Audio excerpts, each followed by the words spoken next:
Hello, grade 7. This is Mrs. Lopez.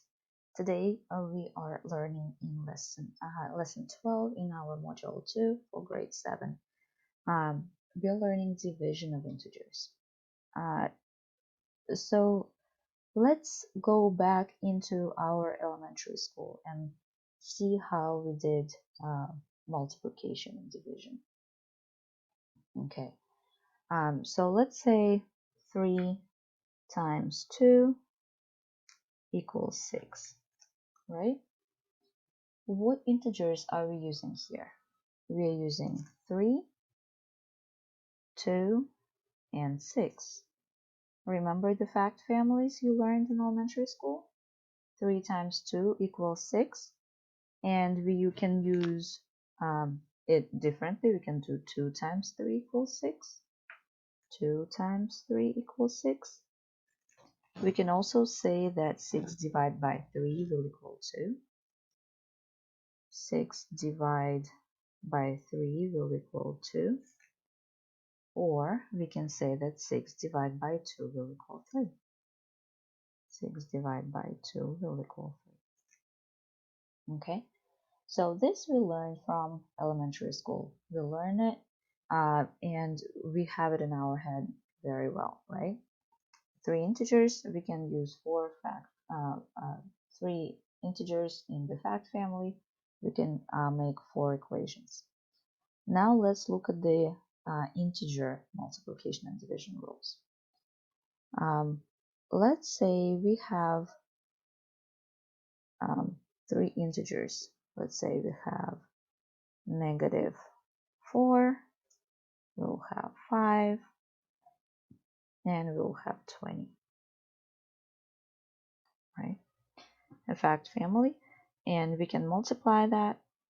-4 times 5 equals 20, right?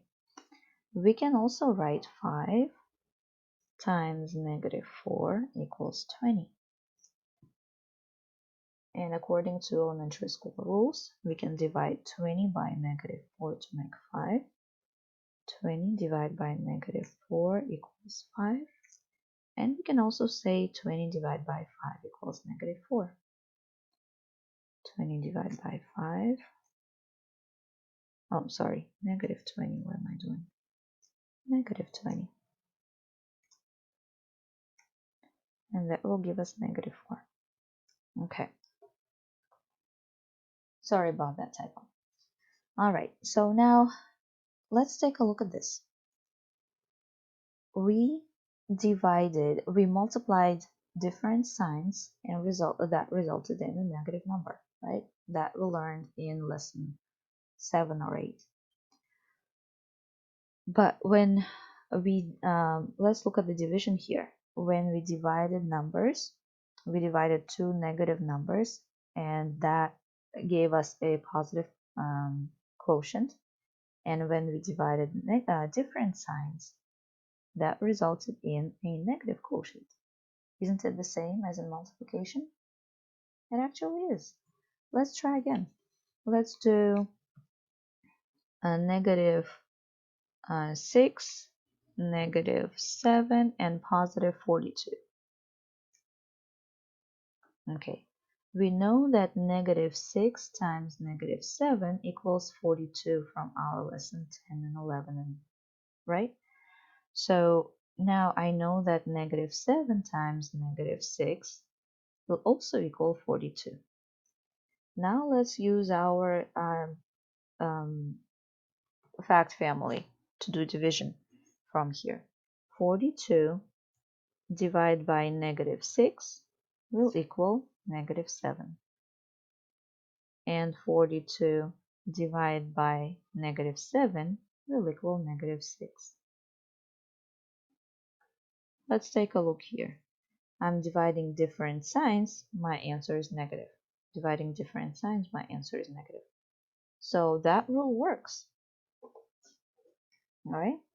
I'm not going to, well, actually, yes, I am going to write that here.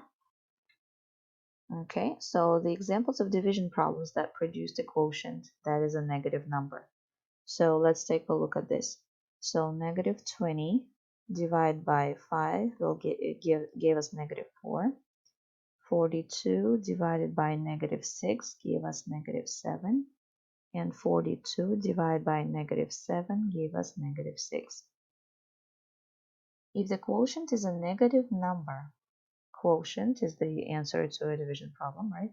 The quotient is a negative number. What must be true about the signs of the dividend and the divisor? Dividend and the divisor have different signs. Dividend and divisor have different signs. Okay, that is easy, isn't it? List two examples of division problems that produce quotient that is a positive number.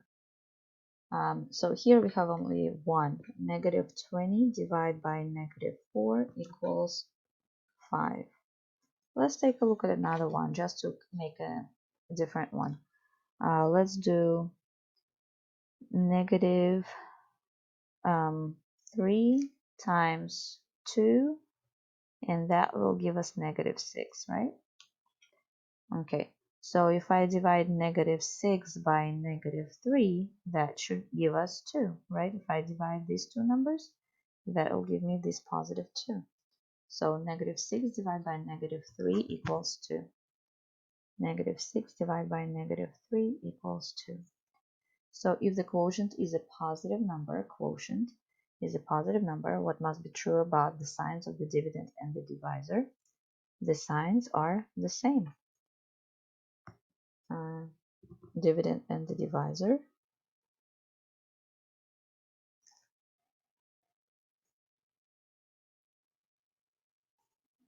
have same signs. Dividend and the divisor have same signs. Okay, so here are the rules. Rules for dividing two integers. A quotient is negative if the divisor and dividend have different signs. And a quotient is a positive if the divisor and dividend have same signs. All right. Same rules as in multiplication. So if you master multiplication, you can do division with no problem. Is the quotient of two integers always an integer? Let's think about it. Is the quotient of two integers always an integer? Use the workspace below to create quotients of integers. Answer the question and use examples to support your thinking. Okay. Let's think about a quotient of two integers. So let's take a problem from previous. So we have 20 divided by 4 equals 5. This is a quotient of two integers, is an integer, right? But what if I divided, let's say, 16 by 5? Would it give me an integer? No, it won't. It actually will give me 5 goes into 16 5 times and 1/5 left. And that will give me a fractional answer, right? Fractional quotient. So not always a quotient of two integers is an integer. It is a rational number as well. So please make sure to remember that. Okay, different representation of the same quotient. Let's take a look at that. Are the answers to these quotients below the same or different? Why or why not? -14 divided by 7. We are dividing -14 by 7. It results in a negative answer because we are dividing two different signs. The answer is going to be -2. 14 divided by -7. We are dividing two numbers with different signs, so the answer is also -2. Let's take a look up here. The opposite, this is a negative sign that stands in front of parentheses, so that signifies the opposite. Opposite of 14 divided by 7. 14 divided by 7 is 2. The opposite of 2 is negative 2. Do we have the same quotient? Yes, we do. The quotient is the same.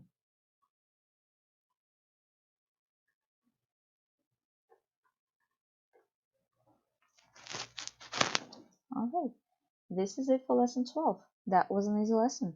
All you need to know is when we divide numbers, the rules apply the same as multiplication.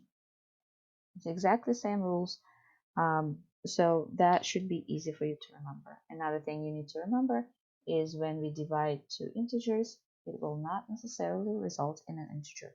So don't be afraid if your answer is a fractional number. Okay, this is it. If you have any questions, please let me know. Otherwise, I will talk to you in the next lesson.